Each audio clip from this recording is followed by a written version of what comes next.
Imagine a hospital in a warm tropical place where mosquitoes are constantly present. Now, imagine that same hospital without a single mosquito. No risk of contracting dengue or malaria from an infectious mosquito. Is that possible? Now, picture yourself designing solutions to make that happen. Not alone, but together with doctors, nurses, general staff, and patients who deal with mosquito bites every day. The Mosquito-Borne Disease-Free Hospital project has turned this co-creation idea into reality. It's exciting, but co-creation takes careful planning. So how did they do it? And what can new co-creators learn from it?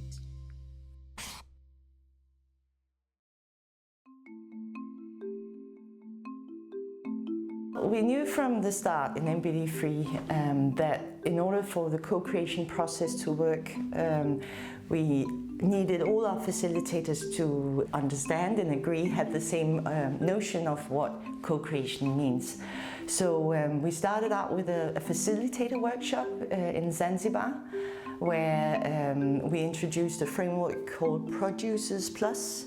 And based on this framework, we designed the project from the ground up with the facilitators.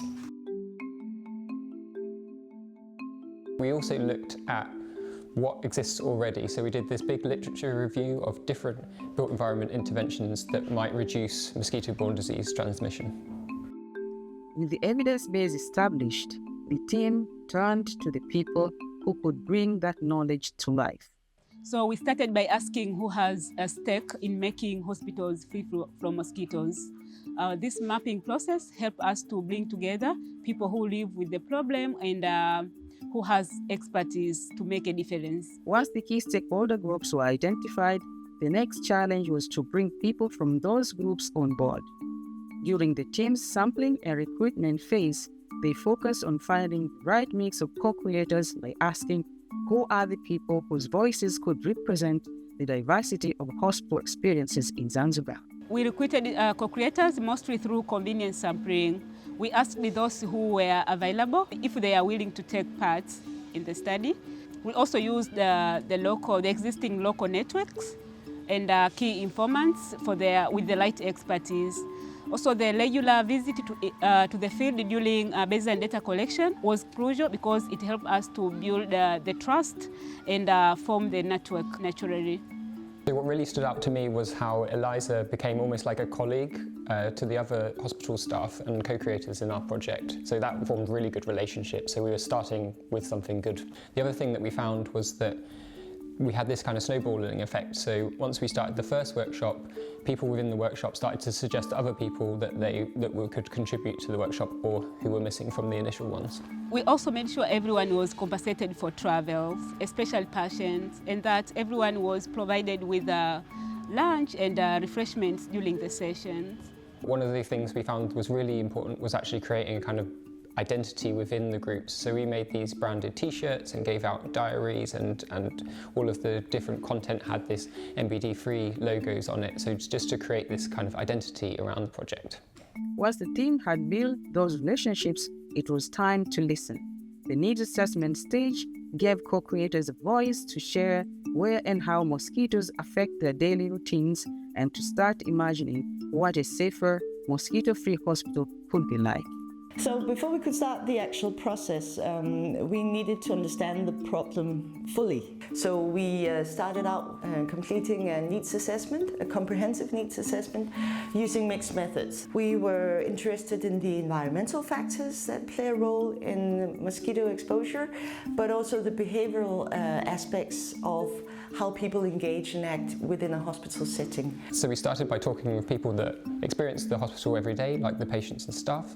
So we did semi-structured interviews with staff and patients and asked them about where do they meet mosquitoes, where do they encounter mosquitoes. And we did this in different ways. So we did traditional semi-structured interviews, but we also did these walk-along interviews where staff walk around the hospital and we interview them as we go, and that hospital environment almost becomes like a memory aid.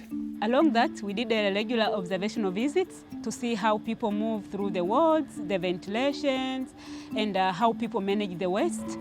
This helped us to link the people behavior towards the environment around them. We had to look at the hospital design itself and the hospital environment and to see what aspects of that environment might contribute towards mosquito-borne disease transmission. He did a comprehensive architectural survey looking at the blueprints of the hospitals. He used drone shots to get imagery from above and tons of photographs. We also wanted to gather quantitative data to compare with this qualitative data.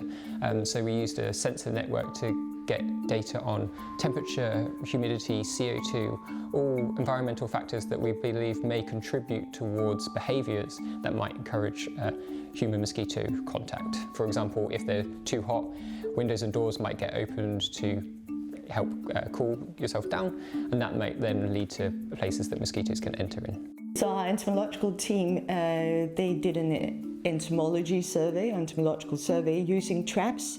So they placed surveillance traps at strategic places inside and outside of the hospitals in order to capture the different mosquito species and also to get an idea of the population density, so how many mosquitoes do we actually find in this particular environment.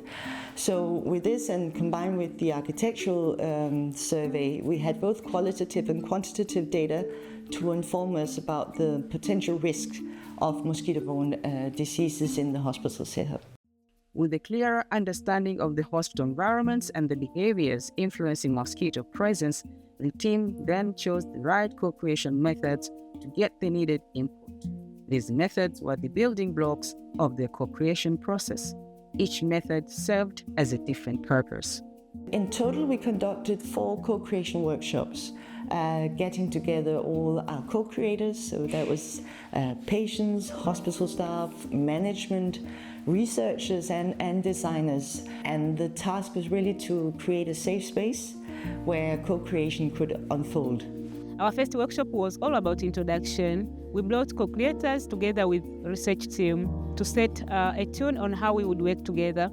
We begin by developing a shared codex of guiding principles everyone contributed to. It was a way to create safe and inclusive space, flattening hierarchies and making every voice mattered. Then we mapped out the group's collective knowledge and experience to see where everyone's strengths lie and how each person can contribute to the project goal. And lastly, we asked a simple but important question: who is missing? This helped us to identify roles and expertise we still needed to guide our recruitment and for our next workshop.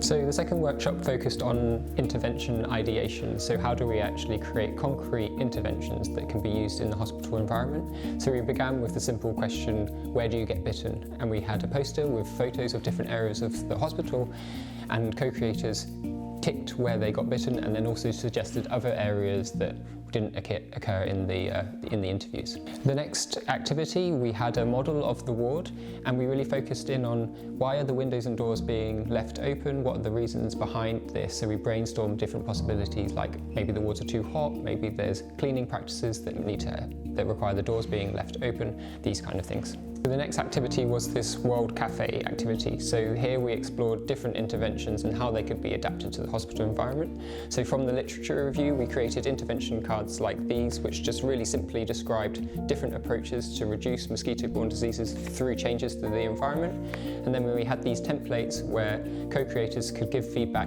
on these different interventions, how they could be adapted to the hospital and whether they were fit for the hospital. And then we took these templates and we pinned them up to the wall, and this allowed for this group discussion where everyone could contribute their views and opinions on these different interventions. So next we had these what if activities. So this was to imagine, what if we had these different waiting spaces, what could you do in them? And we concluded by voting on these different interventions through the silent voting technique. And then finally, to wrap up the workshop, we had this closing circle where everyone shared one thing that they learned from the workshop day. Our third workshop focused on developing specific interventions, starting with how hospitals manage waste. Using a large map, co-creators traced the journey of waste from where it is produced to where it is finally disposed. In small groups, they identified key challenges along the path, like blocking containers and responsibilities, and identified practical solutions and who will take the ownership. We also used the online channels to capture more inputs. For example, we used a questionnaire which was shared through a WhatsApp group. With this, co-creators were able to review the sketch, vote for their preferred design, and share their suggestion directly. This was a way to keep the collaboration going beyond the workshops. The fourth workshop was really looking at testing and refining these interventions that we started to come up with through the ideation workshop. So what we did is we had different sketches of different proposals, and we did this walk-along tour showing these different areas where these interventions would take place and how they might look. And then co-creators gave feedback on these different interventions, whether they were fit for those spaces, whether we should not go with them at all. And we gathered these again through templates.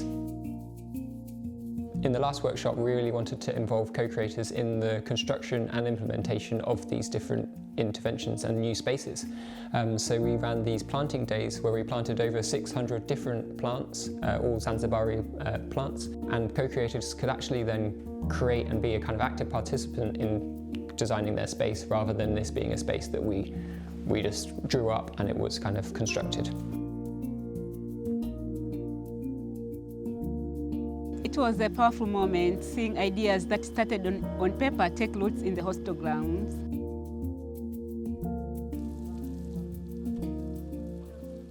When the implementation stage was complete, it became essential for the team to reflect on the process and communicate their findings back to the co-creators. Actually, we did a number of approaches in this phase. So we did exit surveys with all the co-creators. We also did a closing circle reflection exercise. We had one-on-one interviews with some of the co-creators as well. For the facilitators, we conducted a team self-assessment. And on top of all of this, we also did an evaluation guide by an external observer. So somebody throughout the process observing the interactions between the co-creators themselves and the co-creators and the facilitators, etc. At the end of the co-creation process, we did what is called harvest summaries. So we summarized all the findings from the different co-creation processes from each hospital, and we fed that back to our co-creators through WhatsApp groups and group discussions in general. At the end of the MBD-Free project, we're planning to do a more comprehensive assessment as well, evaluation of the process itself, to capture the long-term impact of this co-creation process. After this experience, we really learned that co-creation is never a straightforward process. The whole process really demanded a lot of coordination. It was very time and labor-intensive. And there were moments where we had some resistance, particularly when participants saw that these new interventions might change their workload. We had to balance workshop schedules, hospital duties, and religious practices, and the length of procurement. For example, with the creation of these new garden spaces, we worked really closely with the gardener, explaining the different benefits, maintenance strategies, and also compensation for their additional time that they would need to water the plants, and try and find a solution where everybody's happy. It required us to be very flexible, especially when things didn't go as planned.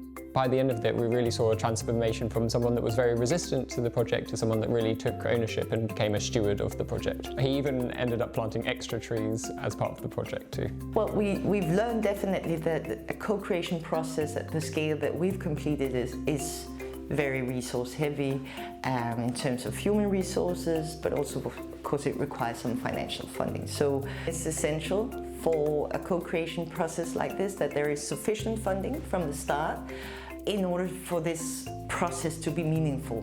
Staff are often changing amongst these hospitals, particularly at the kind of higher management level, and these are key decision makers in the project, so you have to make sure that they're still aligned. If there's new staff, they understand what's happening, what's the reason behind this project, what are the benefits, and what are some of the challenges with that too.